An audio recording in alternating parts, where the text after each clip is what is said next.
दोस्तों आज के वीडियो में जानेंगे भोजन करने का यौगिक तरीका। भोजन करने का यौगिक तरीका क्या है? इसके फायदे क्या हैं?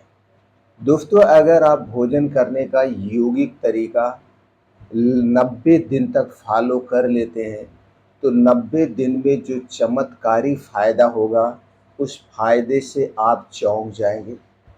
अगर आपके शरीर में कोई भी बीमारी हो, मैं किसी छोटी या बड़ी कोई भी बीमारी हो, दोस्तों उस बीमारी के लिए जो भी आप दवा प्रयोग कर रहे हैं 90 दिन में उस दवा की मात्रा कम हो जाएगी, यानी उसका डोज कम हो जाएगा। अगर आप आगे फिर 90 दिन तक इस नियम को फॉलो करते रहें फिर उसकी दवा की मात्रा आधी हो जाएगी। 90 दिन करके अगर लगातार आप इसे 4 स्टेप फॉलो कर लेते हैं 4 स्टेप फॉलो कर लेते हैं तो 4 स्टेप फॉलो करते ही आपके शरीर में कोई भी बीमारी है जो उसके लिए दवा ले रहे हैं वो दवा बंद हो जाएगी, क्योंकि आपका शरीर अंदर से स्ट्रांग हो जाएगा। आपका शरीर अपने आप बीमारी से लड़ सकता है और बीमारी से लड़ के ठीक कर देगा।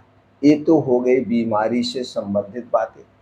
अगर आपके शरीर में कोई बीमारी नहीं है, आप एकदम स्वस्थ हैं, निरोग हैं, तो दोस्तों जिस दिन से आप ये यौगिक तरीका अपनाएंगे उसी दिन से आपका शरीर हमेशा स्वस्थ रहेगा, निरोग रहेगा। भविष्य में कभी भी आपको दवा की ज़रूरत नहीं पड़ेगी। ये 100% सत्य है।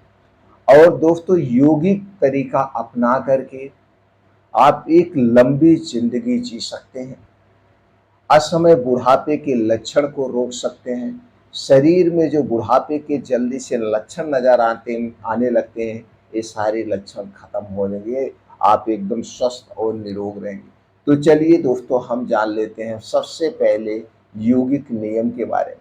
जैसे दोस्तों योगी यानी हमारे जो पुराने समय के राज योगी थे, ऋषि मुनि थे, दोस्तों तो जानते ही थे पहले के समय में फास्ट फूड जंक फूड नहीं था, वो ये सब नहीं खाते थे। और आज के समय में जो हमें बीमार बना रहा है वो आज का है fast food, junk food, processor किया गया फूड, चीनी, मैदा और रिफाइन किया गया तेल। ये सारी चीजें योगी यानी ऋषियों मुनियों के समय में नहीं थी और वो लोग इसका सेवन नहीं करते थे। तो सबसे पहले आपको इसे अवॉइड करना होगा। दूसरा उनका जो नियम था दोस्तों, जो लोग वो करते थे वो ब्रह्मचर्य का पालन करते थे। तो हमें भी ब्रह्मचर्य का पालन कुछ ना कुछ करना होगा। तो ब्रह्मचर्य पालन हमारे शरीर को ओजस्वी बनाता है, तेजस्वी बनाता है, शक्तिशाली बनाए रखता है। तो ब्रह्मचर्य का पालन करना होगा। दूसरा चीज जो सबसे ज्यादा उन्हें स्वस्थ और निरोग रखता था उनका खाने और सोने का समय था। खाने और सोने का समय था, लेकिन आज के समय में ना तो हमारा खाने का समय है ना तो हमारा कोई सोने का समय है। आज के समय में हम दोस्तों खाने के रात को खाना विशेष ध्यान देते हैं। रात का खाना हम 9 से 1 बजे के बीच खाते हैं। कोई 12 बजे सो रहा है, कोई 1 बजे सो रहा है। तो जब आप रात में 12-1 बजे सोते हैं तो सुबह आप जल्दी नहीं उठ पाते हैं, जबकि हमें सुबह जल्दी उठना चाहिए। जल्दी का मतलब ब्रह्म मुहूर्त में उठना चाहिए। तो इस धारणा को आपको बदलना होगा, इस गलत टाइम को आपको बदलना होगा। समय से खाना खाना होगा, समय से सोना होगा। और दूसरी बात दोस्तों, ऋषि मुनि क्या करते थे? ऋषि मुनि डेली कुछ ना कुछ योगा करते थे, प्राणायाम करते थे, मेडिटेशन करते थे, अपने मन को शांति रखने के लिए, एकाग्रता बनाए रखने के लिए। क्योंकि मन ही हमारा है जो हमें बीमार बनाता है, मन ही हमारा है जो हमें स्वस्थ रख सकता है। इसलिए आज के समय में भी ध्यान बहुत जरूरी है, मेडिटेशन बहुत जरूरी है। तो कम से कम हमें समय निकाल के 15 से 20 मिनट डेली आपको ध्यान करना होगा।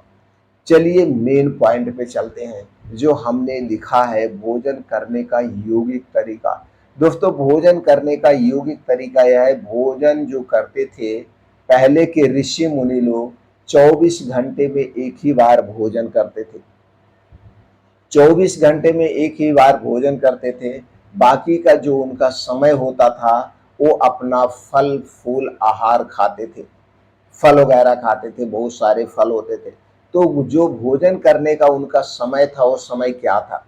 दोस्तों योगियों का भोजन करने का जो समय था वो दोपहर में भोजन करते थे, 11 से 12 बजे के बीच में करते थे। सुबह उठते थे, कुछ अपना दैनिक दिनचर्या करते थे, योगा करते थे, मेडिटेशन करते थे, पूजा पाठ करते थे। उसके बाद खाना बनाते थे और जो खाना बनाते थे मिट्टी के बर्तन पे बनाते थे। और जब खाना खाते थे तो मिट्टी के बर्तन में या केले के पत्ते पे खाना खाते थे। तो खाना जब वो खाते थे ये सब करते हुए उनको बच जाता था 11।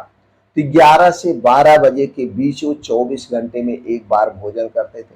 और 11 से 12 बजे के बीच में जो हमारा जठर है, जिसे हम जठराग्नि कहते हैं, जठराग्नि, जिसमें अग्नि उज्ज्वलित होती है, अग्नि प्रज्वलित होती है, जलती है, जिसे आप एक प्रकार के वैज्ञानिक भाषा में पाचक रस कह सकते हैं, अम्ल कह सकते हैं। यही खाने को पचाता है, यही खाने को पचाता है दोस्तों। और जब सूर्य की किरणें उग्र होती है उस समय हमारा पाचन तंत्र उग्र होता है। हमारा पाचन तंत्र और सूर्य के किरणों का घनिष्ठ संबंध है। तो इस समय हमें खाना खाना चाहिए। इस समय आप जो खाना खाएंगे वो जल्दी से डाइजेस्ट हो जाता है, वह खाना सड़ता नहीं है। अब जैसे जैसे सूर्य ढलने को होता है हमारा पाचन तंत्र स्लो हो जाता है। इसीलिए कहा गया है सूर्य डूबने के बाद हमें खाना नहीं खाना चाहिए। और इस नियम को फॉलो करते हैं आज भी चिड़िया लोग, जितनी भी चिड़िया हैं, पंछियां हैं, ये दोस्तों शाम होने के बाद अपने घोंसले में चली जाती हैं, ये दाना नहीं चुगती है। और कहा जाता है कि भगवान के आशीर्वाद से इनका पेट भर जाता है, जबकि रियलिटी ये है ये यौगिक तरीका जानती हैं। तो दोस्तों यौगिक तरीका क्या है? हमें 11 से 12 बजे के बीच में एक बार खाना खाना चाहिए और फुल खाना खाना चाहिए। अब बीच का जो समय है आप कहेंगे भूख लगेगी, इसे कैसे मैनेज करना है? दोस्तों जब आप 11 से 12 बजे के बीच में सब कुछ खाते हैं, जैसे दाल चावल रोटी सब्जी, अगर आप इसे खा लेते हैं तो इसे पचने में कम से कम 5 से 6 घंटा लगेगा। अब 5 से 6 घंटे में पूर्ण रूप से आपका खाना पचेगा। अगर आपने खाना 12 बजे तक खा लिया है तो 5 से 6 बजे शाम तक ये खाना क्या होगा?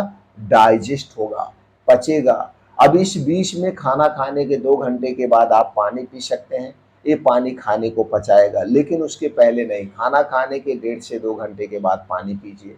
अब बीच में पानी पीजिए जब अब आपको 5 से 6 बजे भूख लगे। अब आप जानते हैं दोस्तों ठंडी के दिनों में 5-6 बजे अंधेरा हो जाता है और गर्मी के दिनों में 7 बजे सूर्य डूब जाता है। तो इस समय अब हम खाना हमें नहीं खाना चाहिए, क्योंकि 5 से 6 बजे तक ये खाना पचा है, अभी पूर्ण रूप से पचा भी नहीं है, पच रहा है। तो हमें पानी पीना चाहिए इस बीच में। अब 5 से 6 बजे के बीच में, यानी कि अभी आपको दिन है, तो दिन डूबने के पहले आप कोई भी फल ले सकते हैं। कोई भी आप एक फल ले सकते हैं, भर पेट खा सकते हैं, भर पेट जो मौसमी फल हो ले, या दोस्तों सब्जियों का जो मौसमी सब्जियां हैं उनका एक प्लेट आप सलाद ले सकते हैं। फल या सलाद कुछ भी आप ले सकते हैं इस समय। तो ये पचने में आसान है और दिन में जो आपने खाना खाया उस खाने को आराम से डाइजेस्ट भी कर देगा। तो ये हो गया सूर्य डूबने के पहले, लेकिन लेना है सूर्य डूबने के बाद नहीं। सूर्य डूबने के बाद कोई भी मौसमी फल ले सकते हैं या एक प्लेट सलाद ले सकते हैं। अब हम सीधे आते हैं सुबह के समय में। अब रात का तो आपका निकल गया। जब इसे दोस्तों सूर्य डूबने के पहले आप खा लेंगे तो दोस्तों इसे पचने में 2 से ढाई घंटे लगेगा। फिर उसके बाद डायरेक्ट आप 9-10 बजे सो जाइए। जब आप 9-10 बजे सो जाएंगे तो दोस्तों आपकी नींद भी पूरी हो जाएगी और रात के समय जितनी बीमारियां होती हैं वो बीमारियां आपको नहीं होगी। अब बात करते हैं सुबह 12 बजे तक आप कैसे रहेंगे? आपको भूख लग जाएगी? नहीं, भूख नहीं लगेगी।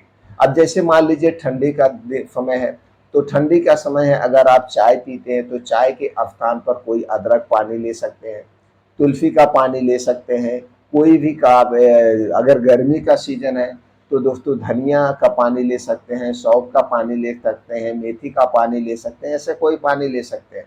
नहीं तो दोस्तों अब आपको क्या करना है, 8:30 से 9 बजे के बीच में, 8:30 से 9 बजे के बीच में शाम के समय में कभी ड्राई फ्रूट्स, कभी बीन्स, बीन्स की बात करें तो कभी कद्दू का बीज, कभी अलसी का बीज, कभी सफ़ेद तिल, ये सारी बीन्स को मिला करके 100 ग्राम तक आप ले लीजिए। उसी में चना ले लीजिए, हरी मूंग ले लीजिए, रात को भिगो दीजिए। आप इसे अंकुरित करके सुबह भी ले सकते हैं, या ड्राई फ्रूट मिक्स ले लीजिए, उसे रात को भिगोइए, आप सुबह लीजिए। तो जब सुबह आप बीन्स या ड्राई फ्रूट्स लेते हैं तो इस समय हमारा पाचन तंत्र उग्र होता है, तो उसे पचाने में आसानी होगी। और इन सारे बीन्स और ड्राई फ्रूट में सभी तरह के पोषक तत्व पाए जाते हैं। इसे पचने में 2 से ढाई घंटा लगेगा, फिर 12 बजे आप खाना खा लीजिए। इस तरह से आप मैनेज कर सकते हैं। तो 24 घंटे में एक बार खाने से दोस्तों अपने शरीर को आप निरोगी भी रख सकते हैं।